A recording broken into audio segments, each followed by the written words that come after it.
Pourquoi est-ce que quand on envoie une carte postale, parfois on n'a pas de réponse? Et après, tu devais envoyer une carte postale à ta famille. Et moi, mes parents, ils nous donnaient les cartes postales en avance pour qu'après on les envoie, parce qu'ils ne pouvaient pas payer pour des cartes postales. Et un jour, j'ai une amie qui m'a dit « J'adore recevoir des cartes postales parce qu'on n'est pas obligé de répondre. » Je trouve ça incroyablement poétique que vous parliez avec des frelons au-dessus de la tête. Vous avez 5 frelons actuellement au-dessus de la tête. Est-ce que quelqu'un a une aventure de carte postale un peu notable?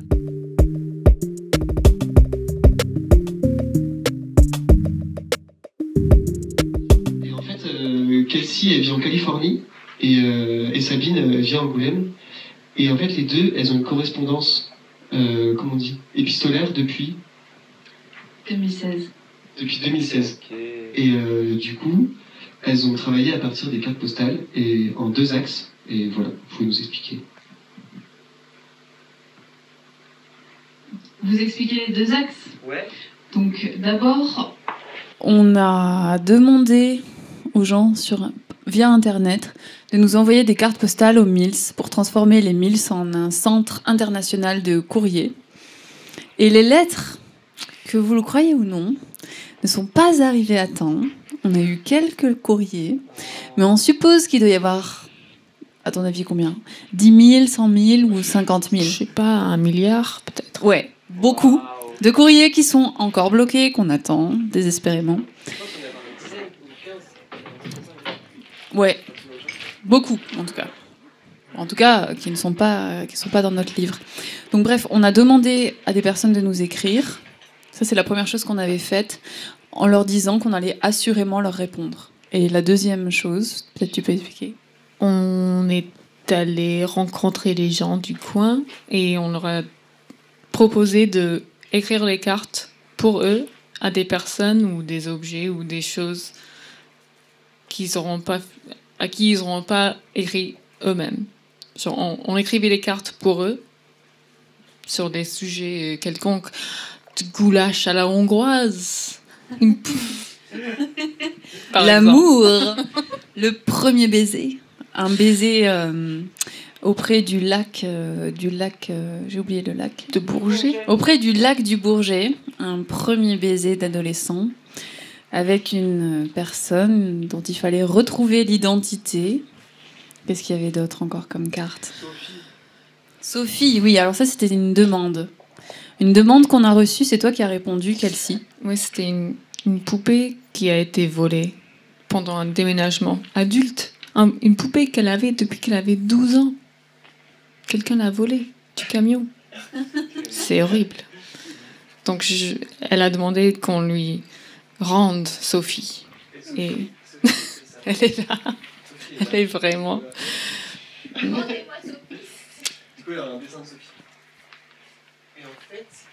Et en fait, ce qui est du coup là, pendant 2 semaines, Sabine et Kelsey, elles ont reçu des cartes postales. Elles sont allées demander à des gens de leur parler de choses qu'ils aimeraient bien dire à travers des cartes postales. Et en fait, du coup, elles ont dessiné et écrit toutes les cartes postales qu'on voit là sur la table. Et ça, elles vont être envoyées lundi.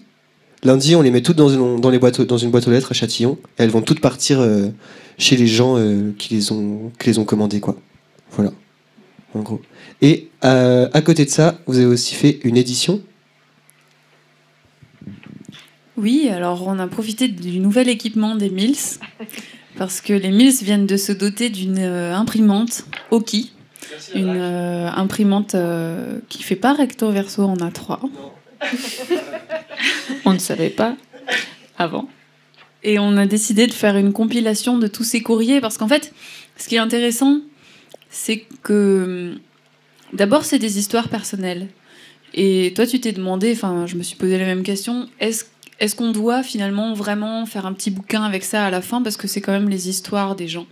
Mais à partir du moment où on colle quelque chose sur leur nom et où on anonymise un petit peu les cartes, c'est quand même des choses qu'on vit un peu toutes et tous. Voilà, un ex à qui on aimerait expliquer qu'on a quand même envie de continuer à s'aimer même si on va plus être en couple. Ou une maman à qui on a envie d'expliquer que oui, on est fiers de ce qu'on fait et qu'il faudrait qu'elle nous aime pour ce qu'on est. Ou, je sais pas, qu'est-ce qu'il y a d'autre d'un petit peu important. Enfin, en tout cas, des choses que un peu tout le monde peut vivre et qui, à travers les cartes postales, devient très logique, en fait, très simple, très futile, et en même temps, on parle un petit peu de toutes les sortes de palettes d'émotions qu'on peut vivre. Qui étaient un peu les choses qu'on se disait aussi, finalement, dans notre correspondance à toutes les deux. Ouais, c'était... On traversait la vie et on avait... C'est pas très intéressant de se faire du Skype ou avoir le décalage horaire. Genre, moi, je me réveille, toi, t'es en train de te préparer à manger. On n'est pas dans le même sphère, mais quand on s'écrit, il y a du sens parce que ça nous trouve où on est. Et après, on se trouve dans le même endroit. Et... Oui, puis il y a ce truc de dessin aussi, où toi tu disais toujours que tu pensais à la personne qui amenait les courriers. Et c'est vrai, moi je pense que les facteurs, ils doivent un peu être étonnés, quoi. Au bout d'un moment, à relever tout le temps les sortes de courriers un peu colorés. Ouais, je pense qu'ils vont passer un bon moment quand même. Ou moi je serais factrice, je crois que je serais heureuse d'avoir toutes ces cartes. Ouais. Et du coup, ouais, il y a pas mal de cartes. En fait, genre, normalement, le service postal est plutôt efficace. Il passe tous les jours, quoi, normal.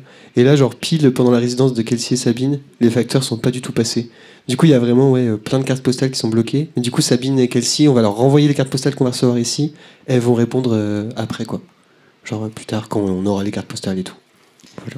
Et dans la publication, il y a toute une BD sur cette catastrophe postale que tu peux lire. C'est une BD qui s'appelle La catastrophe postale. En gros, voilà. Vous voulez dire un truc ? Oui, quand on écrit des cartes postales, parfois on nous répond pas. Donc là, c'était un peu des revenge cartes postales, un peu, on peut dire, ce projet.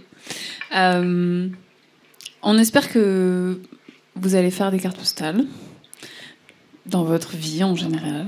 Que peut-être, là, le fait de voir plein de cartes postales, on vous a ramené des cartes, là. Si subitement vous avez envie d'écrire une carte postale à quelqu'un d'important, faites-le. Si vous voulez qu'on vous aide, on vous aide.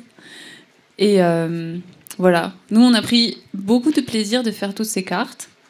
C'était très agréable de voir qu'on pouvait, en étant un petit peu comme les dépositaires de la parole de quelqu'un, on se rendait compte qu'on dit plus de choses quand on n'est pas obligé de le dire soi-même. Et ça, c'était assez plaisant. Et après, je sais pas, qu'est-ce qu'on a appris d'autre ? Est-ce qu'on a appris des choses en faisant ça ? Je crois que les gens ont du mal à dire qu'ils s'aiment.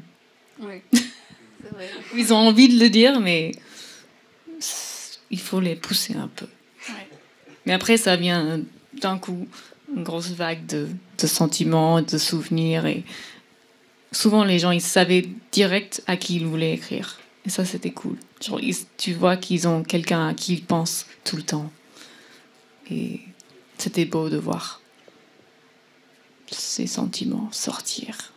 Du coup, si vous savez la personne là à qui vous pensez tout le temps, que vous avez toujours pas écrit la carte, peut-être c'est le moment quand même, je dirais. Voilà. C'est pas trop tard ? Bah,